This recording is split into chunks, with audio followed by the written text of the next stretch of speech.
nuyu naa leen ñuy waxtaanee tey lu jëm ci mbirum actualité ak lépp lu yitteel askanu Sénégal ni ki nañu ko baaxoo aljuma bu jot li nga xamante ni moo waroon doon solo bu waxtaan wi njëkk mooy lu jëm ci mbirum parrainage ana la mooy parrainage maanaam képp koo xamante ni bokk nga si ñi nga xam ni yaa bëgg xëccoo boppu réew mi daal di am lim boo xam ne gën ngaa néew benn ci téeméer boo gën ngaa bari bokk benn ci téeméer boo jël ci mboolem ñi nekk ci fichier électoral bi dale ko ci 0,8% du ma ko tekki si wolof ba ci 1% du fichier électoral loolu mooy li nga xamante ne mooy solo waxtaan li tax ñu solo woo ko mooy biñ ne parrainage am na ñu bari ñoo xamante ne nii xam nañu lu muy wundu am mbetteel gi mooy ñi nga xamante ni bokk nañ si ñuy xëccoo réew mi wala ñi bëgg bokk ci candidature yi wala seeni ndaw xamuñu lan lay wundu loolu waral tey ñu indi fi ndaw ngir mu daal di koy gën a leeral ba askanu Sénégal ku si nekk xam ana nooy taxawee ndax ñëpp ñi nga xamante ni également ay citoyens lañu am nañu soo xam ne ñu bari ñoo xamante ni xamuñu ana ceen anam lañ ko war a defee. waaye ginnaaw ba actualité yi tamit dab nañu ci aljuma ji muy dogal bu njiitu réew mi di Macky Sall jël na ko ngir daal di tekki ndombal tànku Khalifa Sall ci boppu mairie bu Ndakaaru ci lu mu méngale ne ak lu yoon wax loolu la ñuy xool. jëkk ci yan anam la méngoo ak yoon ci yan anam la méngoowul ak yoon loolu ngir waxtaan ki dañ siy profité ak suñu gan gi nga xamante ni moo ñu war a leeral parrainage bi di ko sa amum njàng di maître Abdoul Hamid Ndiaye di avocat à la cour également conseil technique bu garde des Sceaux kon moom la ñu njëkk a dalal mu jox ñu impression am ci actualité boobu nga xam ni moom moo ñu dab fi lekk ñuy sóobu ci waxtaan yi nga xamante ni tigi moom la ajuma ji solo woo kon maître Ndiaye ñu ngi lay dalal asalaamaaleykum wa rahmatullah. maaleykum salaam Khalifa di la sant di la remercier ci invitation bi. très bien tout le plaisir est pour moi alors bi ñu lay oo pour nga ñëw fii ni ma ko waxee mbirum parrainage moo la yëkki woon. waaye ginnaaw actualité bi def nañu du ñàkk ñu war a mën a waxtaanee mbirum Khalifa Sall décret bi nga xamante ni moom moo ko révoqué ci mairie bu Ndakaaru d' abord en tant que expert yi expliqué ñu d' abord révocation boobu lan lay wundu pour ñi nga xamante ni ñoom ñuy seetaan ñu mu gën a leer seen bopp. très bien Khalifa. mais danga may rek déjà mu nuyoo ñi nga xam ne ni ñoom laa bokkal plateau bi à commencer par Papis Ablaye Der professeur ak Charles maa ngi leen di nuyu également téléspectateurs yi ñuy seetaan donc c'est vrai que bi nga ma waxee émission bi dañ ñëwoon dañuy waxtaanee affaire parrainage donc tey nga woo ma tànk ni ma effectivement que l'actualité nous a rattrapé et que mënuñu bañ a ñàkk waxtaan ci affaire le cas li nga xam ne tey moo am mooy la révocation du député enfin du maire Khalifa Sall de la mairie de Dakar par décret du président de la République la nga wax léegi ci bi ngay commencé da nga ni avocat donc je pense que donc su ma ciy wax maanaam boobu lay sol def li ñuy wax une interprétation de la légalité de la décision bi nga xam ne tey moom le président de la République jël décision nag booy xayma légalité am da nga koy xayma ci fond ak ci forme bi ci njëkk mooy est-ce que décision bi ki ko jël war na ko jël d'abord lu muy wundu révocation lu muy wundu mooy buñ ko notifié ki nga xam ni moom mooy Khalifa Sall à partir de ce moment dañ ko révoqué mooy dootul nekkati le maire de la ville de Dakar loolu lu wundu loolu mooy définition bi loolu décret bi wax léegi nag buñ koy apprécier du point de vue de la légalité dañ koy apprécier tant du point de vue de la forme que du point de vue du fond mooy maanaam est-ce que fi ñu ko jaaralee war nañ ko fa jaaralee pour jël décret bi li nekk ci biir est-ce que war na cee ne est-ce que loolu maanaam méngoo na ak li nga xamee ni moom la loi yi ak règlement yi teg kon ko ñun nag dañuy wax dans le cadre suñu métier mooy que ni la forme gouverne le fond damay commencer par la forme au niveau de la procédure Khalifa Sall kan moo ko révoqué mooy un décret kan moo jël décret bi mooy le président de la République président de la République nag moo war a jël décret kooku yoon moom rek la ko may yoon may ko mu jël décret boobu daal di fii jëlee ki ñuy wax Khalifa Sall en tant que maire de Dakar mu teg ko nag ci li ñuy wax les dispositions de l'article L 135 dispositions yooyu nag boo ko xoolee mi ngi nii du code des collectivités territoriales c'est ça du code des collectivités territoriales dispositions yooyu boo ko xoolee mi ngi nii mën naa fi nekk sax di ko lire. mais dama koy tënk rek. li ci ëpp solo waaw li ci ëpp solo. xam nga texte yi tamit léeg-léeg day xaw a nekk loo xam ni. du sax neex a dégg. ñun sax ñu koy jëfandikoo sax. maanaam neexuñu. dëgg la mais bu ñu ko mënee tënk rek pour nit ñi xam lan la.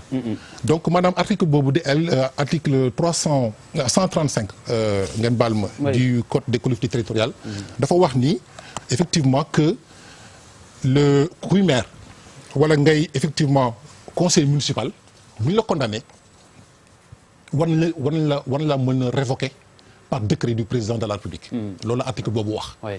mais article boobu boo ko jëlee moom kenn bëgg tey apprécier décision bi nga xam ne ni moom le président jël. doo comprendre lépp.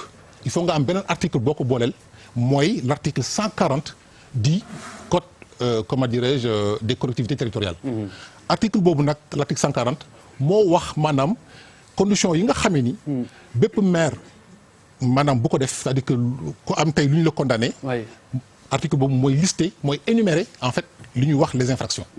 infractions yaa ngi nii 8 infractions la mais bi nga xamee ni moo ci gën a am importance. mooy bi nga xamee ni moom la ñu prévoir au niveau 4 mooy faux en écriture publique authentique visé au code pénal. madame kuy maire.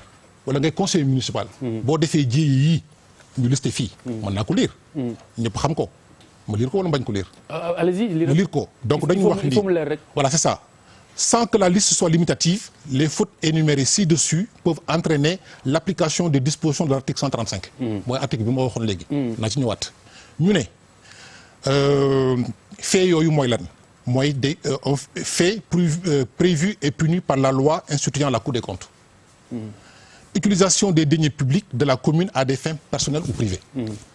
ñu ne également prêt d'argent effectué sur les recettes de la commune. ñu ne également faux en écriture publique authentique visé par le code pénal. taxawal donc bu njëkk bi mooy bu njëkk bi nga wax di waxaat ko ma xool. article 135. waaw non je veux dire. première intitulé bi lan la. fait prévu et puni par la loi instituant la Cour des comptes. waaw bi ci jiitu mooy. bi ci topp mooy utilisation des deniers publics de la commune à des fins personnelles ou privées. maanaam koppar yi commune bi nga jël ko def ko sa fi bopp. waaw jëriñu ko def ko sa yoru bopp. waaw maanaam à des fins personnelles ou bien à des fins privées. bi ci topp mooy. bi ci topp mooy prêt d'argent effectué sur les recettes de la commune. nga jël koppar di ko leble. waaw bi ci topp mooy faux en écriture publique authentique. visé par le code pénal. mooy maanaam jël kayitu mairie bi. di ci luubal di ci def naka su dul noonu. bi ci topp également. mooy faux commis dans certains documents administratifs. ba tey ci wàllu lëbëj gi rek waaw lëbëj bi rek ba tey. des feuilles de route ou des certificats visés au code pénal. une concussion également. xeetu luubal la rek. ak septièmement spéculation sur l'affectation des terrains publics. les permis de construire. ou de lotir. Et huitièmement enfin refus de signer ou de transmettre aux représentants de l'État maanaam bañ a jox ki nga xam ne moom la fi état bi teg muy préfet ndawal buur nga bañ ko jox les délibérations du conseil municipal. donc ci cas yi kuñ ci topp ngay maire wala ngay conseiller municipal. kuñ ci topp wala kuñ ci daan. kuñ ci daan. condamné. c'est important. kuñ ci daan. ci li ñu énuméré mën nañ la révoquer. très bien. loolu la yoon wax waaw donc bu ñu taxawee fii rek li président de la république jël dogal bi mu jël méngoo na ak yoon. donc lu mooy ne. waaw Khalifa Sall kenn condamné gu ko. parce que procédure bi jeexagul. d'accord loolu tamit dinaa ci tontu bu leer. oui donc boo xoolee tey Khalifa Sall li ñu koy toppee. am na ci boo xam ne wax naa ko léegi loolu mi ngi ci biir. mooy bii ñu wax naan faux en écriture publique authentique. oui loolu lañ koy toppee. léegi nag da nga demee Khalifa Sall kenn condamné gu ko. Khalifa Sall dem na en première instance. devant le tribunal de grande instance. ñu condamné ko mu def appel mu dem devant la cour d'appel également la cour d'appel a confirmé pratiquement l'arrêt bi nga la décision bi nga xamee ni le jugement bi nga xamee ni le tribunal rendre na ko. ñu toll nii mën nañ jàpp ni. déet am na pourvoi en cassation. merci beaucoup. pourvoi en cassation boobu naa ci ñëw. mais boo xoolee article comment dirais-je 135 bi. li mu wax c'est clair dafa ne lorsque le maire ou tout autre conseiller municipal est condamné. waaw yam foofu. waaw bu fekkoon condamné la ñu wax. aujourd'hui mooy li ma la wax. condamnation am na. maintenant yow li nga jàpp. ci sa xel mooy ce qu'on appelle une condamnation définitive. oui condamnation définitive amagul. oui ah loolu daal yéen avocat yéen a siy dugg si affaire ruqu-ruqaan yi waaye daal. mais c'est important. pour mu leer rek. pour askanu Sénégal xam ni li président de la République jël. war na wala warul. oui li biir mooy yoon daf ne. bu fekkente ne nii daan nañu doomu aadama ci doxalin boobu. waaw warees na kaa dindi. ci mairie bi. tout à fait par décret. par décret. waaw mais daan gi ba tey amagul daan définitif maanaam ba tey am nañu yaakaar ni présomption d'innocence ba tey mu ngi prévaloir. Khalifa bu ñu dem ci. damay laaj rek waaw d'accord non man damay laaj rek. ca laa jëm si. oui ça c'est important. oui c'est-à-dire que aussi man dama bëgg rek tey bu ma fi ñëwee. bu ma fi jógee. ma bàyyi fi wax ju leer. condamnation koo xam ne yow dem nga devant le premier juge devant le tribunal de grande instance. ñu condamné la. oui nga def appel. la cour d'appel confirmé décision bi nga xam ne ni moom la ñu rendre au niveau du tribunal de grande instance. oui comme ni nga ko waxee sànq. mu dese la pourvoi en cassation. mais pourvoi en cassation boobu on est encore dans les délais. oui tey Khalifa Sall bu ko neexee def pourvoi dem devant la cour suprême. oui mais moo tax ma ne la. est-ce que vous pouvez considérer donc que le décret du président est prématuré dafa teel. non non absolument pas. teelu bon après mais pour dire la les gens apprécieront. non mais au contraire. c'est-à-dire que man en tout cas am na loo xam ne tamit bëggoon naa ko sa wax ci njëlbeen sax. voilà bëggoon commencer. oui vraiment ñun rafetlu wuñu wala bëgguñu di gis nit ku nekk biir kaso. loolu kenn ñaanu ko yàlla. kenn yéenu ko kenn. mais dafa fekk ni tamit il faut que ñu xam Khalifa lu ñu bëgg. on est quand même dans un état de droit. tigi dëgg la kay. état de droit mooy lii nag. mooy ay textes yoo xam ni tey moo régir tey. on est bien d'accord on est bien d'accord mais on est juste pas d'accord sur la condamnation. On n'est pas d'accord sur l'aspect définitif de la chose. Oui. Parce que c'est comme si en réalité le président de la République dafa décider ne le pouvoir en cassation compté wul. non. procédure bi jeexul. non parce que loolu droit Khalifa la. bu ko neexee tey mu def ko. bu ko neexee mu bañ ko def. comme droit yi ba tey jeexagul. waaw est-ce que ndax affaire bi teelul de ce fait. léegi bu ñu demee également est-ce que teelul de ce fait. la question mooy bu ko cassé nag. waaw mais loolu laay laaj. est-ce que teelul de ce fait. léegi nag foofu tamit li Papis wax. am na solo jar na leeral. waaw tey bu ñu defee pourvoi dem au niveau de la Cour suprême. waaw Cour suprême du juger les faits. oui il ne juge que le droit. oui les faits aujourd'hui oui. ont été qualifiés de façon définitive. mais le décret là. oui est-ce que mën nañ si dellu gannaaw. dellu. est-ce que décret bi. mën nañ si dellu gannaaw. dellu gannaaw ci yéen anam. est-ce que mën nañ ko reconsidérer. dans ce cas-là bu dee cassation bu dee cassé nañ ko. non mais c'est que man aussi c'est que je suis pas là pour faire de la météo. c'est-à-dire que dama bëgg. non teewul man je parle juridiquement. est-ce que mën na ne. ndax mën nañ ci dellu. waaw buñ ko lanee. par exemple tey jii bu demee cassation. s'en sort vainqueur.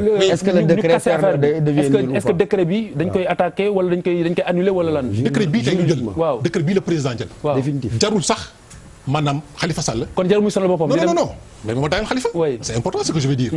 tey décret bi président jël. oui jarul sax Khalifa di xaar bay def pourvoi. bañ koy atte wala ñu koy bàyyi. décret bi à l'instant où je te parle. oui il est susceptible de recours pour excès de pouvoir. très bien alors Papis appréciation. voilà en fait man du ma jaar fu métti jaar parce que bokkuñu ay sensibilité ak ay préoccupations. oui mais damay wax ne man décision la bu ma bett. man personnellement daf ma bett. En disant également à côté que condamnation Khalifa Sall. man bettuma c'est-à-dire xam nga je pense que si deux at bi moom mooy le sujet le plus présent. oui dans la sphère médiatique ak familiale ak socio partout. Khalifa Sall dafa ànd ak ñi pendant toute l'année. si dossier boobu. voilà pourquoi à chaque occasion bu présenté woo dama doon wax je rappelle benn fait bu important pour nekk en cohérence avec sama position. je faisais partie de ceux qui disaient à l'entame que c'est un problème politique. man je le confirme encore une fois. bi ñuy war a dem ci jugement bi pour la première fois ma ne la je ne m'attends pas à ce que ñu bàyyi ko. au regard des péripéties boo xoolee fi ñu jaar yëpp ak dossier bi ñu engagé yëpp ci wàllu juridique non lu ñu c'est pas quelqu'un qu'on allait libérer da nga koy anticiper. en respectant la décision du juge. on a été très respectueux mais on accepte la décision du juge mais en ayant nos opinions. bien affaire may xam nga prérogative moom mooy sañ-sañ. nit loo xamante ni constitution moo ko may muy décret présidentiel dafa fort. maître rappelé na ko c'est le seul sénégalais boo am loolu. moom rek moo mën a xaatim décret. puis dañ koy appliquer parce que loi bi moo ko may te ñun ñoo tënk loi ñoo ko jox muy pouvoir am. mais moi j'aurais convoqué peut-être l'élégance politique quelqu'un me dira est-ce que loolu am na sens. quelqu'un boo xamante ne xëy na jeexagul moi je crois que li ñu xaar moo gën a yàgg. li des. pourvoi en cassation certainement que voie de recours la dina ko def. ba procédure bi yëpp jeex. après ñu door ko def révocation. mais man je dis je suis surpris et j'aurais convoqué l'élégance politique. boo xam ne on ne tire pas sur un cadavre. Absolument. Khalifa il est déjà ligoté il est déjà dedans. on ne tire pas pour man. sur un cadavre xam nga noo ko mën tekkee ci wolof. on ne tire pas sur un cadavre. jarul la doggali du ñu doggali dompat néew. waaw dompat néew voilà très bien ça c'est ça. dompat néew moo gën a approprié. voilà d'ailleurs. alors Khalifa pour l'affaire Khalifa Sall ce qui est communément appelé Khalifa Sall il y a forcément deux lectures. lecture juridique wala judiciaire bi nga xam ni am na. te comme ni ko maître waxee. ak magistrats yi liggéey nañ ci. seen wàll la. nous respectons ce qu'ils ont fait mais am na leneen loo xam ni tamit forcément lecture bu ñu ci war a am la muy la lecture politique. et forcément le timing aussi choisi par le président de la République. au lendemain de la confirmation en appel comme disait maître. de la peine ou en tout cas de kii bi. mu tuddee condamnation bi mu jël décision bi mu jël signer décret mais effectivement dañuy xalaat ni que politique rax na ci dossier bi forcément. parce que ni ma lay wax la empressement wala nan lañ ko mën tuddee. ni Papis wax élégance mënoon na may ñu xaar ba ñu même bu dee. li maître wax it yoon daf ko maye mais ndax lu yoon maye rek nga def ko wala lu yoon maye nga jël lépp ba mu sës. c'est ça la question dans cette affaire-là. donc ça pose véritablement un problème au plan de la lecture politique. ak timing bi nga xam ni président choisir na ko. pour def mais jàpp nga ni dëppoo na ak yoon. ci bu ñu sukkandikoo ci article L 135 exactement ak 140. xam nga li mu wax leer na. convoqué na en tout cas. condamné ce que je pose actuellement comme problème mooy ndax lu légitime rek. légal na wala lu légal rek légitime. professeur c'est une question philosophique maintenant qui s'invite au débat. au-delà de la politique. alors professeur je me donne la parole en même temps c'est vrai je suis d'accord je valide ces deux grilles de lecture. d'autant plus que déjà ñun débat juridique bi. dafay compliqué tout le temps.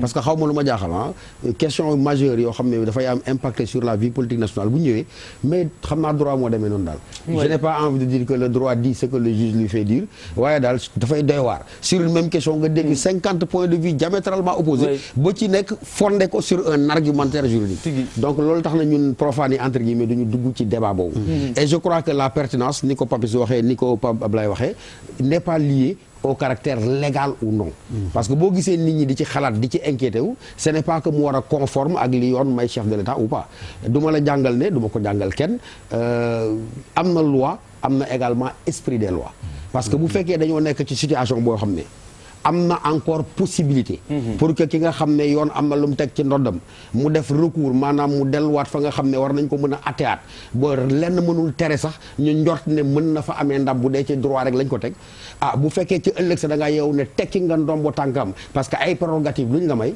du ma nekkati sur le terrain est-ce que c'est légal ou est-ce que c'est pas légal dama naan il me semble que de ce point de vue là le droit bégué et quand je dis le droit bégué un peu day dër maa ngi koy fondé ci est-ce que c'est définitif ou est-ce que ce n'est pas définitif parce que le texte ne le précise pas de manière très claire donc bu ñu yogee foofu mais lan la ñuy convoquer moralité la ñuy convoquer bu ñu yeggee foofu lan la ñuy convoquer opportunité politique la ñuy convoquer et le bon sens bu ñu yeggee foofu lan la ñuy convoquer muy courtoisie bu ma ne moralité ne opportunité politique ne courtoisie ça veut dire que par exemple ma jëlee opportunité politique damay taxaw ma ne kii def loolu est-ce que moom ci boppam am na lu mu ciy gagner politiquement d'abord je dis je ne sais pas mais je pense que ci question boobu man xëy na fi ma toll moo sore ak sama lecture moom moo xaw a dëng waaye dama yaakaar ne en termes d'opportunité politique gisuma njëriñ bu mesure boobu mën a indil kenn parce que de toute façon bu fekkee da ngaa valider thèse que kii politique la acharnement politique la ak nangam ñii di ko lam-laamee boo jëlee lii dafay mel ni ñoom da nga leen di confirmer dans leur présomption que ce dossier là n'avait rien de juste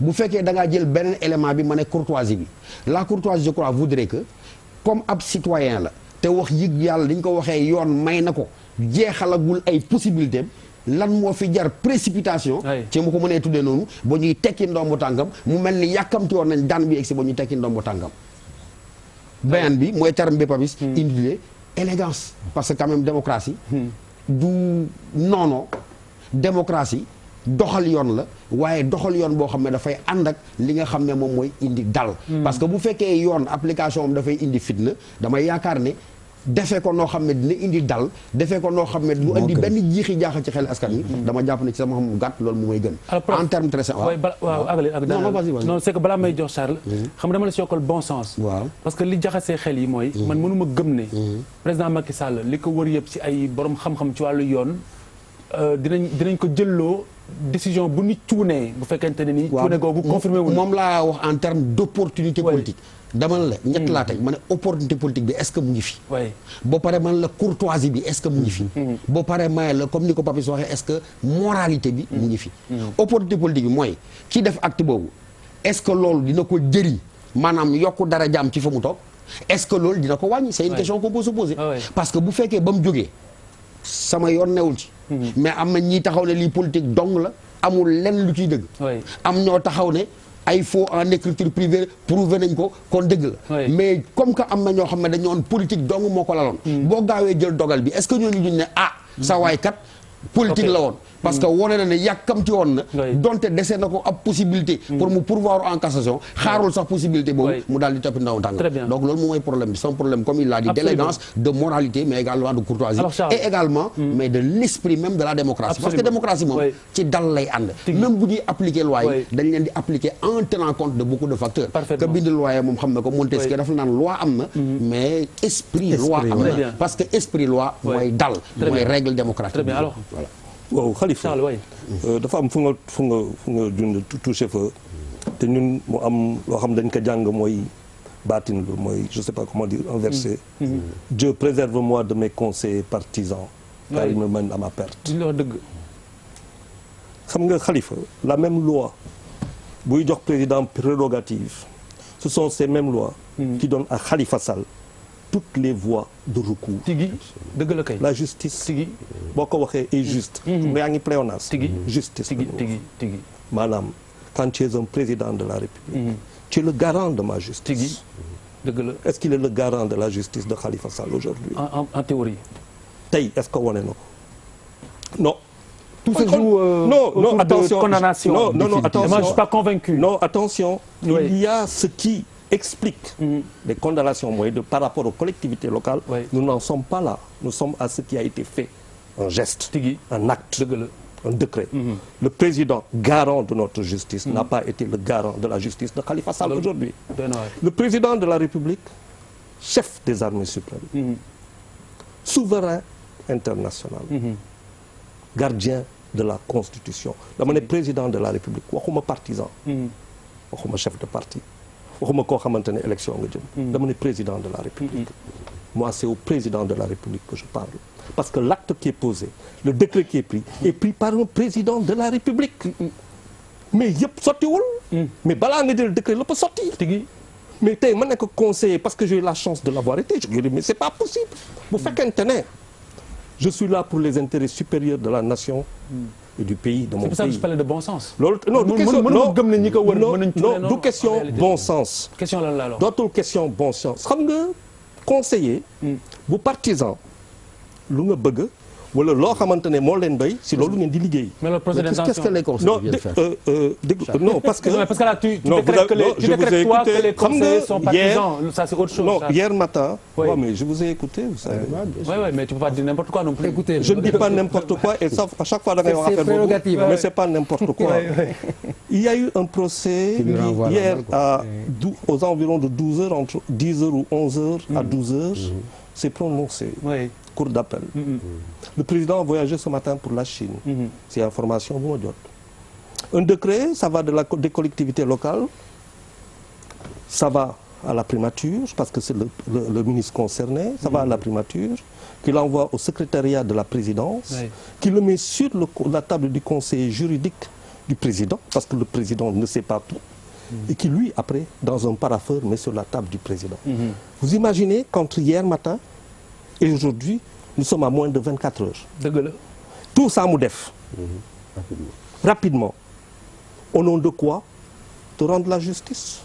Un président là, alors qu'on sait qu'il peut se pourvoir en cassation. Très bien. On sait, non, attends, s'il te plaît. On sait qu'on peut aller jusqu'au rabat d'arrêt. On sait qu'on peut faire tout ça. Mais je parle d'un président de la République, je ne parle pas de quelqu'un. Très bien, mais c'est clair, voilà. Charles. C'est clair, c'est très clair. Alors, donc en résumé, président de la République considère ay article considéré na code collectivité territoriale donc sukkandiku si na si daal di jël dogal boo xamante ni méngoo na ak li texte yi wax bu fekkente ni condamnation am na si loolu lañ d'accordul condamnation mënuñu jàpp ne am na parce que en réalité la présomption d'innocence bu Khalifa Sall ba tey mu ngi prévaloir mais loolu c'est pas à nous de le décréter on le constate et puis après chacun se fait sa religion et comme ni ma leen ko waxee woon seen njëlbeen l'actualité nous rattrape et c'est l'actualité le big boss c'est l'actualité donc on va continuer avec Bamba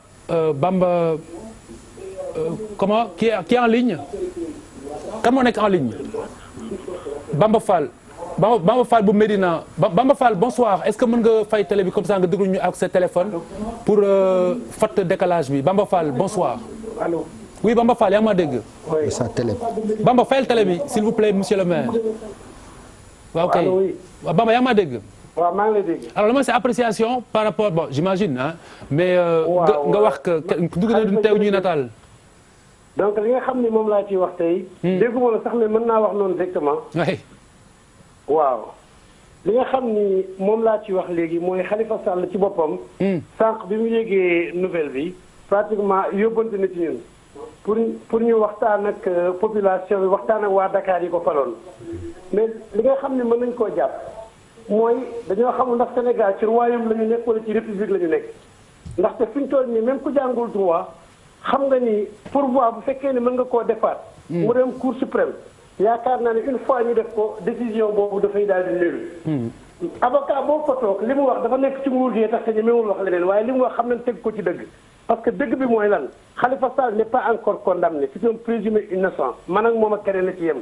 kon tey jii jàppal ni moom tey ak ñun dañoo jàpp ni ñii dañuy bëgg a divertir rek parce que ñoom dañoo am jafe-jafe ci parrainage bi te xam nañu dëkk bu ñu dem.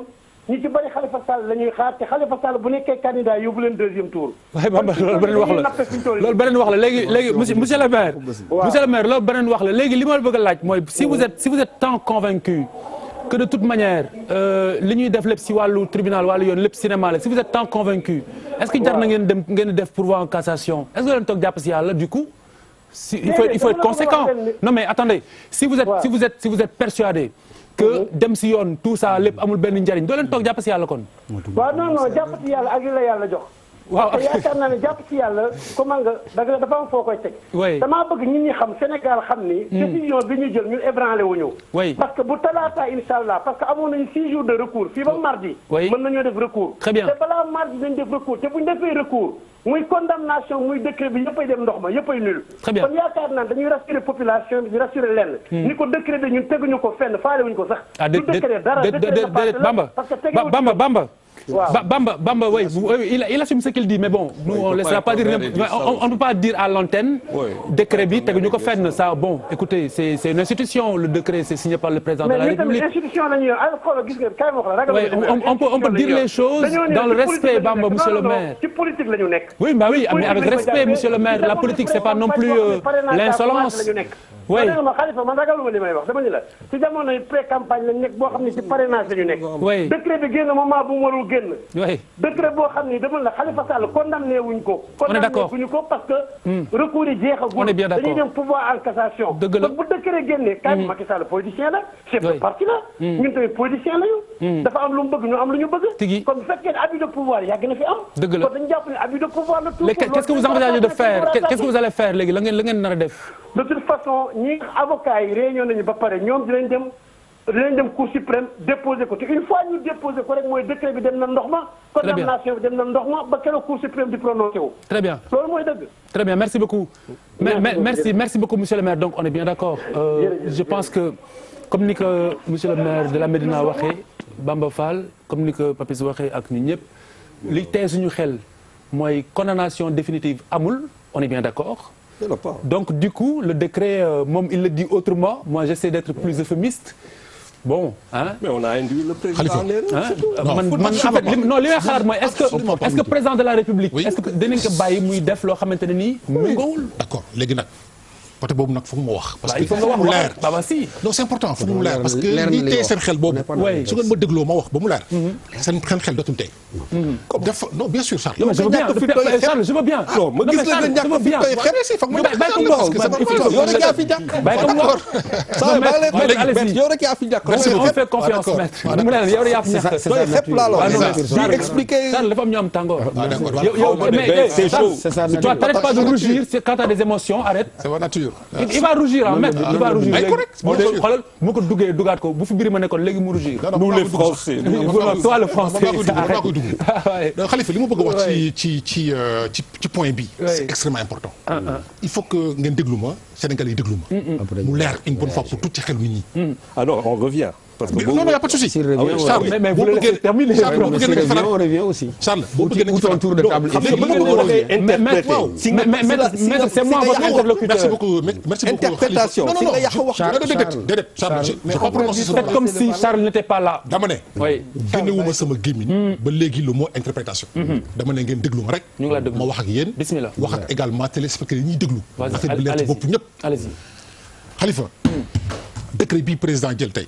révoqué Khalifa Sall. dafa am loo xam ne yéen a ngi koy wax sànq ba tey naan procédure bi jeexagul. mais loolu am na wala amul. je suis d'accord avec vous. ah bah on est d'accord ok. muy noonu. donc Khalifa tey dese na ko benn voie de droit. mooy li ñuy wax le pourvoi. benn au moins. waaw benn au moins rabat derrière. waaw bu ko neexee. ba tey am na droit. mais li ma bëgg mu leer. si nga décision bi président tey jël. bu ko neexoon bañ a xaar sax la décision en appel. c'est-à-dire que ba tribunal de grande instance. il viole la présomption d'innocence. mais non pourquoi. c'est-à-dire que c'est que il faut que aussi nga déglu ma Khalifa may ma rek. c'est que le texte de loi est là. il est clair net et précis. le texte de loi a dit une condamnation. mais Khalifa c'est quoi une condamnation. une condamnation. tout court. je relis le texte. baal leen ma rek parce que wax ñu ma fa mu leer mënu ma fi jógee te wax ñu du leer. lorsque le maire. on a bien écouté ça. non. lorsque le maire. non mais je vais pas rentrer dans ce. alors lorsque le maire tout conseiller municipal est condamné. condamné. Non, vous n'êtes pas là-bas, je suis désolé. Vous êtes en train de faire de l'ostentatoire. Mais non. Il faut arrêter. L'exégèse. Oui, s'il vous Charles, plaît. bon, attendez. Non, s'il vous plaît. Sinon, on arrête, on ne fera que dire Khalifa Sall. Finissez. Objection. Non, d'accord. Objection. Rejeté. Monsieur le Président. Donc, je disais par là. Bien sûr. Non, parce que il faut que ñu dellu si waat li texte bi wax. xam nga sax ba tey ñu ngi wax ay la morale, la politique, la courtoisie, et tout ça. Et la loi, qu'est-ce qu'on a fait? Merci. Et la loi, qu'est-ce qu'on a fait? Moi, je n'ai parlé que de loi, maître. D'accord? Que de loi. Mais moi, je fais que et ça. je n'ai utilisé aucun de loi. Mais je fais que ça. Charles n'a pas la Moi, parole. ce que j'ai dit, je l'ai fondé sur la loi. non plus. Parce que vous pas la parole. Mais est-ce qu'on l'aura? Vous l'aurez après. Non, je vous laisserai pas vous aurez la parole. aller dérouler sur ce terrain. Non mais bi ma ñëwee là de bon comme que fekk mu fi biir fekk mu fi buuba dina mën a dérouler mais j'ai l'impression que ndekete boobu il est pire. Maintenant non foog mu leer quoi. On peut pas avancer vraiment sur ce point là. Allez-y di bàyyi on flou. comme ni nga ko waxee yéen seen xel di tey. population bi di am on flou dans leur tête. Voilà. li loi bi wax c'est clair. tout maire ou conseiller municipal condamné. Un point c'est tout. Khalifa boo demee devant le tribunal de grande instance en première instance ñu condamné la c'est une condamnation. Même bu la desee une procédure d'appel même bu la desee également un pourvoi. Tu es déjà condamné. li nga xamee ni moom la ñuy wax une condamnation définitive mooy ki nga xamee ni condamné nañ ko en première instance. mu def appel dem cour d'appel ñu confirmer mu dem maintenant comment dirais-je en cassation devant la cour suprême ñu condamné ko. kooku on est dans le cadre d'une condamnation définitive. mais texte de loi bi waxul condamnation définitive. dafa ne condamnation. donc tey bu fekkoon Macky Sall day paraxi. dès le prononcé du jugement en première instance ci lay jël décision pour révoquer Macky Sall. il avait le droit de le faire. loolu texte bi wax nii. je n'invente absolument rien. leer na wala leerul. sa xel ngi tey ba léegi. non objection leer na wala leerul. yow yaa koy décidé non doo ko décidé. si non li mu wax leer na non li mu wax leer na je ne dirai pas président mais Khalifa. mais li mu wax leer na de. merci beaucoup. leer na après maintenant donne leçon de montrer que élégance politique bu muy bañ. tu peux me laisser parler. dama bëgg rek dernier mot.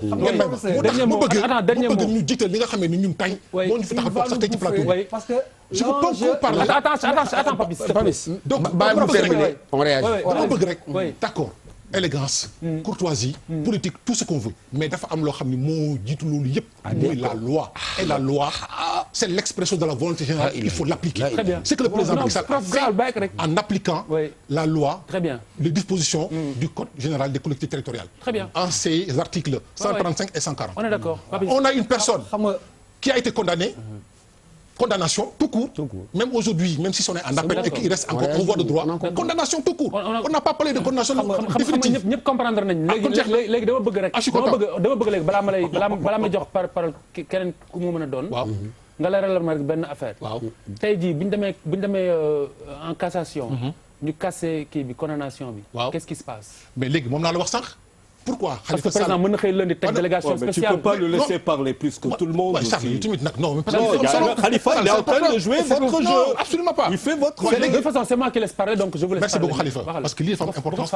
Voilà, parce que man damay leeral Sénégalais quoi. Te doo moom da nga leen Sénégalais.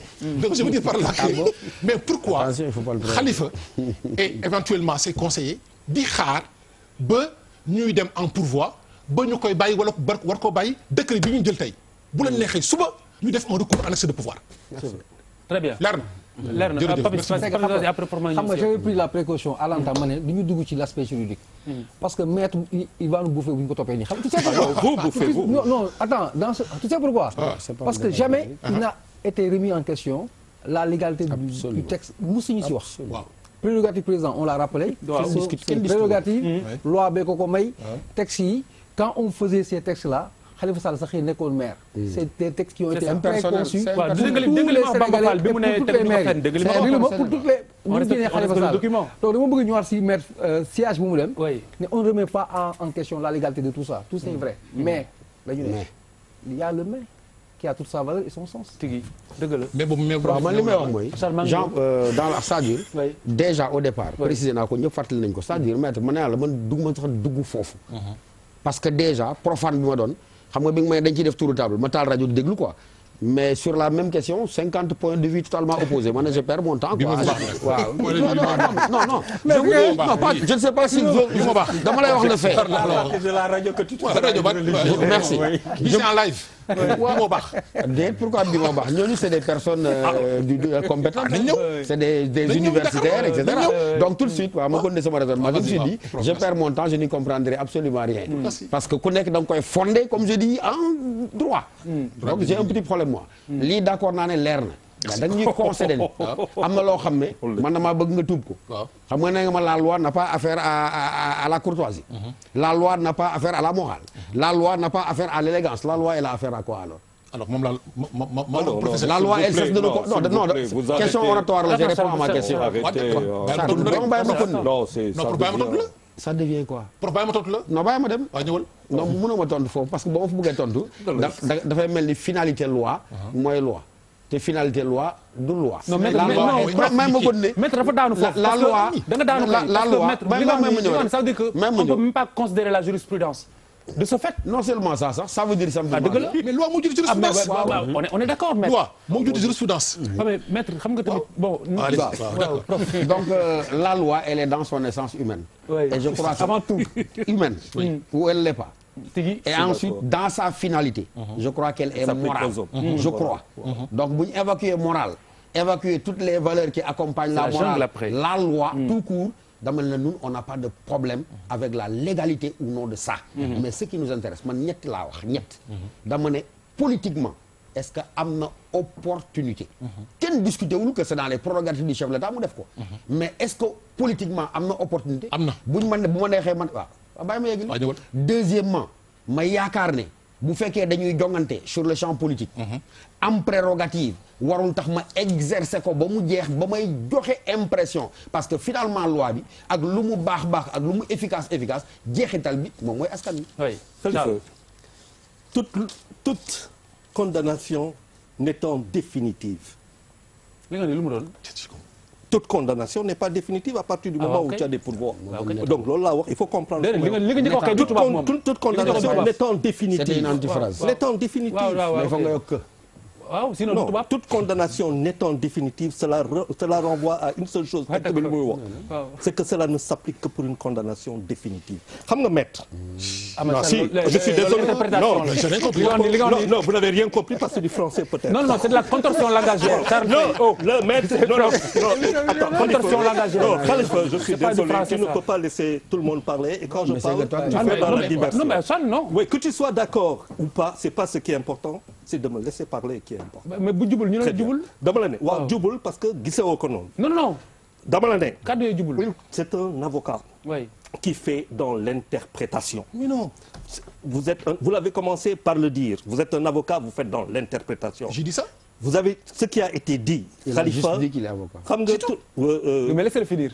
prof laissez-le finir. bu ñuy wax fii. oui. ku si nekk dafa am lu mu convoqué. convoqué wu ma ko je reste dans la loi.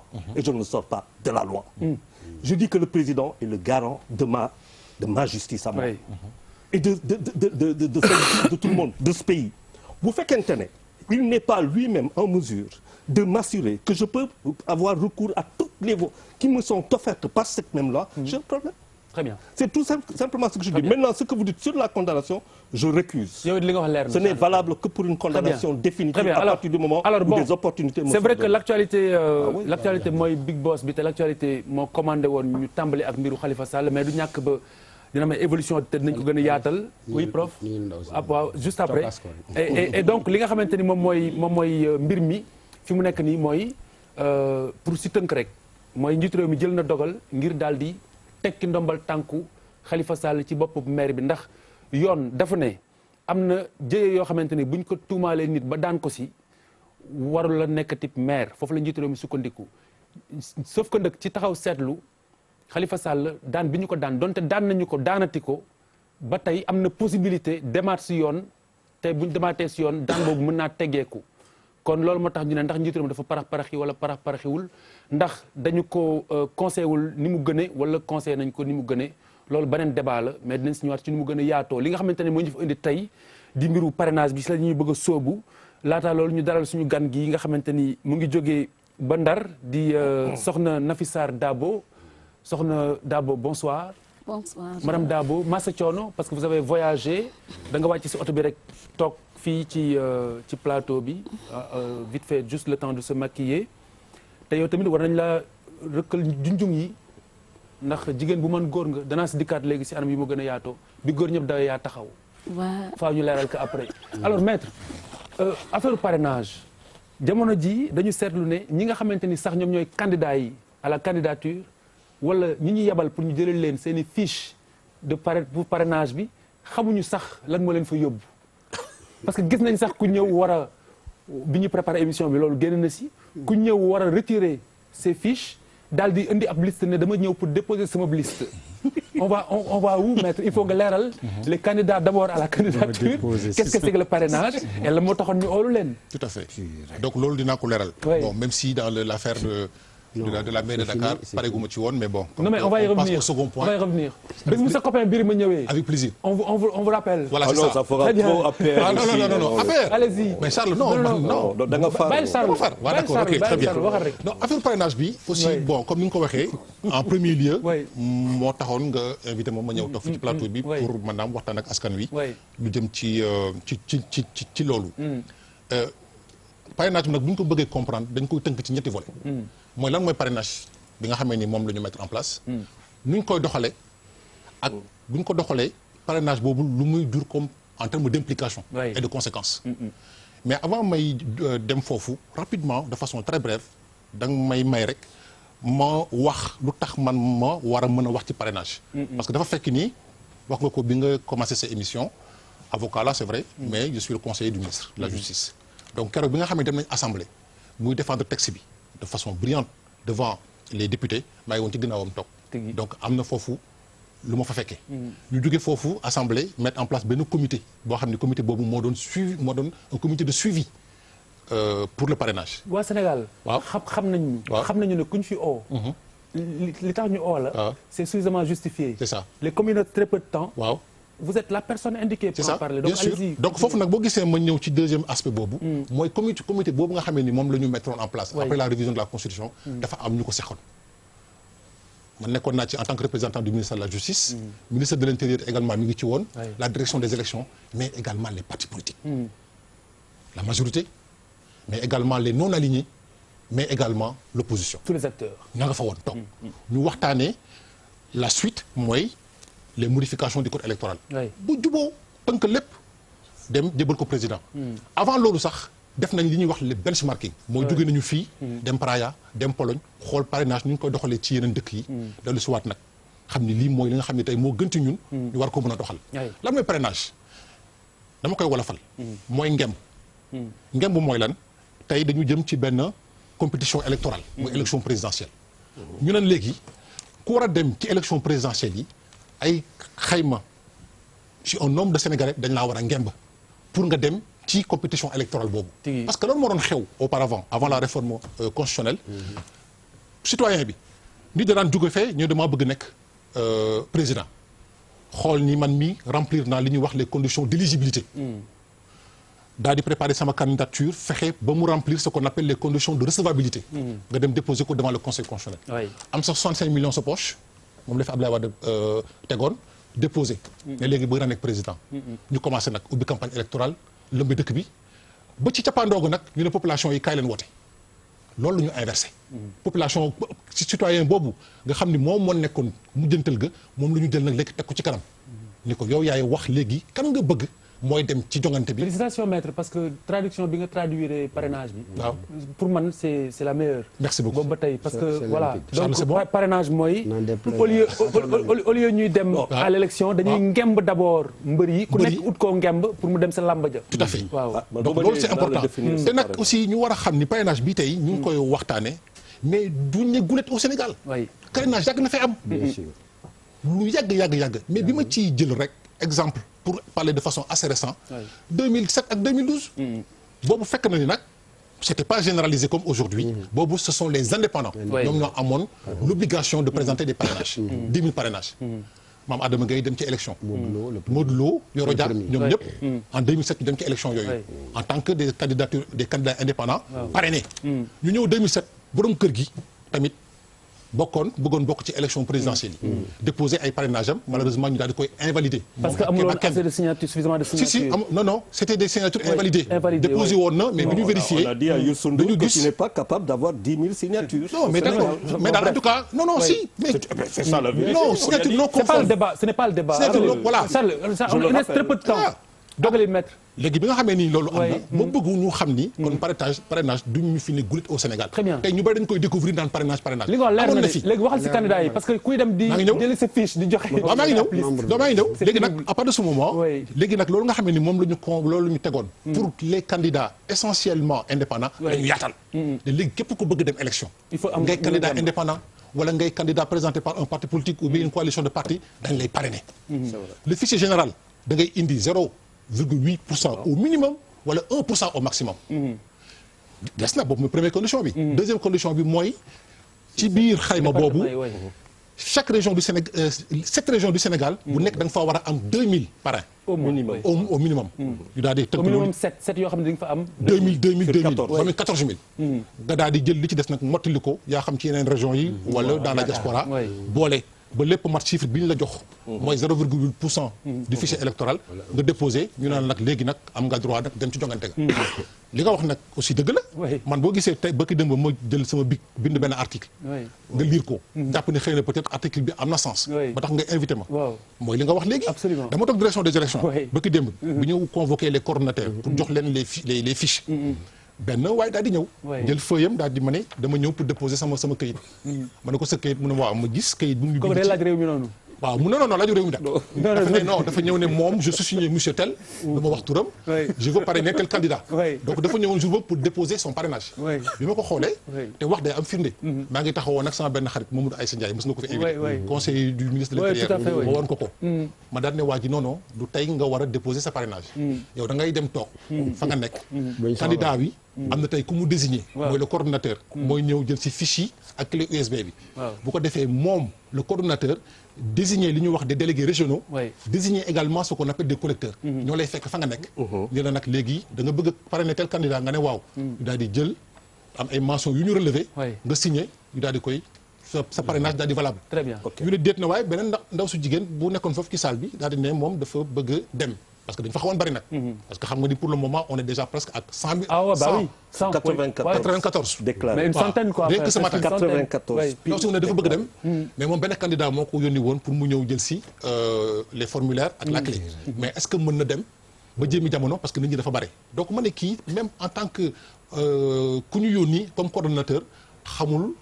affaire bi nu mu war a demee. ci laa jël nag daal di ne nag il faut ñu leeral. askan wi. ci laa bind article bi nga lire ko. daal di may invité ma toog fii. donc en tout cas parrainage bi tey je pense que ñi fi toog ñëpp amul kenn ku ci mën a. wax ni tey parrainage boobu. amul njëriñ pertinence parrainage moom. feeñ na merci beaucoup. feeñ na déjà après 94 candidats ni ñu koy defee. waaw ak li mu waree par exemple tey am na Sénégalais yoo xamante ne ñu ngi toog seen i kër. waaw ne man diw laa bëgg a parrainer xamuñu ban démarche la ñuy def. wala est-ce que dañu war a toog rek di xaar bañ fekk si leen. tey ma wax leen ko nag. bu ñu bëggee parrainer un candidat. tey bëkk démb woon nañu le 27. oui comment dirais-je les coordonnateurs. ñu ñëw au niveau de la direction des élections ñu jox leen les fiches. ñu am naa fi benn exemplaire. jox leen les clés. coordonnateurs yooyu moom laa wax léegi ñooy désigner des délégués régionaux. désigner également des collecteurs. yoo xam ne ñoom effectivement ñoom ñooy dem. défendre seen candidature candidat. dem si nit ñi ci nit ñi. waaw marché yeeg fu kër yeeg yooyu. mais kat man maay ndawal Khalifa. dafa bëgg nekk candidat à l'élection présidentielle est-ce que doo ko pareel. bu kooku xamee ni Khalifa doy na ko mu daal di jël jox ko carte d'identité ñu daal di relever son nom son prénom numéro de sa carte d'identité numéro de la carte d'identité de la CEDEAO. boole kook également son circonscription électorale am. mu daal di signer. parrainage bi daal di valable. mënul signé kii mënul ngemb kii am ñaari mbër. loolu tamit am na ci solo.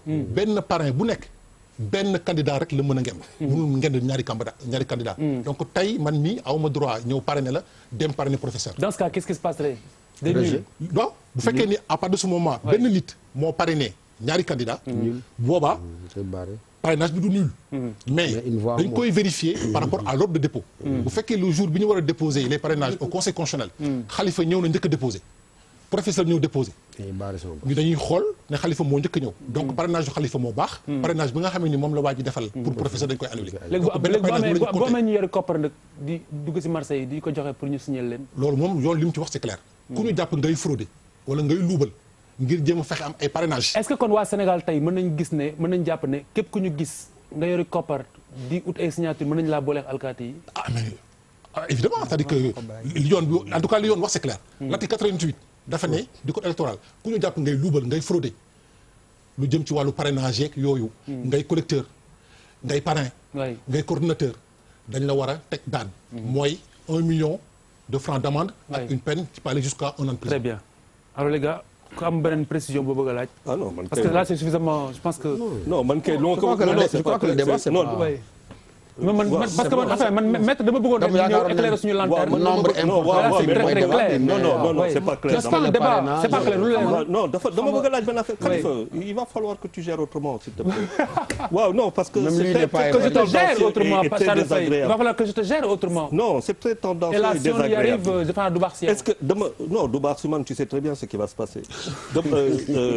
dama bëgg rek xam est-ce que le conseil constitutionnel qui finalement en aval est-ce qu'il est aussi en amont par rapport au formulaire parce que man jot naa quand même wax na dëgg dem naa tam xool feneen où c'est le conseil constitutionnel qui donne le modèle et c'est le modèle là sur la base de ce modèle là qu'il tranche parce que il a un avis consultatif au début un avis attentif et en plus il est contrôleur à la fin peut-il contrôler ce qu'il n'a pas vu en amont donc mën naa toog d'accord alors maintenant concernant le conseil constitutionnel moom dafa am des compétences exclusives en matière d'élection présidentielle donc tey bu ñu paree candidature yi dañ koy déposer au conseil constitutionnel avec les éléments yi ma wax sànq les conditions conseil constitutionnel vérifier les conditions d'éligibilité du candidat nationalité sénégalaise parler le français et tout ça exclusive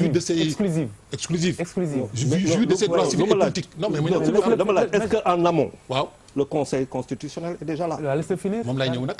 conseil constitutionnel c'est oui ou non. non si non conseil constitutionnel fenn lay intervenir. mooy buñ ko jébalee les candidatures. avec l'ensemble des éléments. bu ko defee nag moom mu daal di saytu xool ndax ñi fi indi seen candidature yëpp matal nañu li nga xamee ni moom la yoon bi teg. pour ñu mën a nekk des candidats. très bien Papis. c'est que man pour man l'enjeu importance bi tey. du parrainage bi en soi. Le vin il est déjà tiré. Le vin il faut le boire alors. Il faut le boire. Vivons-le. Parrainage bi def nañ pré-campagne bi def campagne bi jàll na. on va le faire. contre le vin toi. sauf que benn affaire xam nga léegi. benn raccourci bu la wax avant may progresser. C'est tropicalisé. xam nga ñu ngi le rappeler bissap est tiré il faut le boire. Il faut le boire voilà ñu ngi rappeler léegi. oui que ne il y a eu 100 xaw ma ay intentions moi je les appelle des intentions. Pertinence su parrainage bi kenn du ko remettre en question mais am na contradiction c'est-à-dire présidentielle bi il y avait pas le parrainage il y avait que 14 candidats. 14 il y avait pas de parrainage on est parti avec 14 candidats à la présidentielle. Donc pertinence su parrainage bi ça se situe pas à ce niveau. Par contre dafa am benn enseignement bu ñu si war a am le nombre mais alarmant d'intention de candidature à la présidentielle. xam nga présidentielle du ay député ay maire ay directeur ay chef c'est le premier Sénégalais c'est extrêmement important et dama gis quand les gens ont commencé à analyser si télé gis na débat yi beaucoup de politiciens il faut qu'on refuse que ñoom ñuy interpréter di ñuy expliquer ce qui se passe c'est extrêmement important il faut qu'on s'arrête tu sais pourquoi parce que ils sont dans la posture politique si ça les arrange ñu diaboliser ko si ça les arrange pas ñu banaliser ko c'est selon leur posture et leur intérêt. Mais ñu nekk ay Sénégalais yàgg xam luy importance su présidentielle ñu ne départ 100 personnes ne éventuellement dañu bëgg nekk président. Il y a problème. ma ñëw si rapidement très rapidement. man damay adossé wu ci quelqu'un qui n'est pas xëy na qui fait une lecture politique mais qui est sociologue par exemple. mu ñëw foofu lay adossé wu quoi parce que bëgg mu dugg si terrain politique bi. parce que ñoom bu leen arrangé ils sont ok si c'est pas le cas c'est le contraire. moom il convoque lu ñu désacraliser la fonction de président c'est important lu ñu ko dévaloriser mooy c'est comme benn chef de quartier élection quiconque yow man tout le monde peut se présenter. Absolument. Après il convoque benn ay manquements yoo xamante ne dafay convoquer c'est des valeurs également le sens de la parole mu commencé ko par le président Abdoulaye Wade wax waxeet bi président Macky Sall li mu wax delluwaat si mandat bi nomination sa famille par décret et tout maintenant est-ce que ñu duñu xuus si foofu xool les explications ñu bañ ko bàyyi ak politiciens yi beneen débat la bu ñu gën a yaatal waaw parce que c'est 15 millions de Sénégalais nga bugg si am intention sans ba pare jeexagul ça il y a problème. Papis la tendance c'est là où se trouve le problème.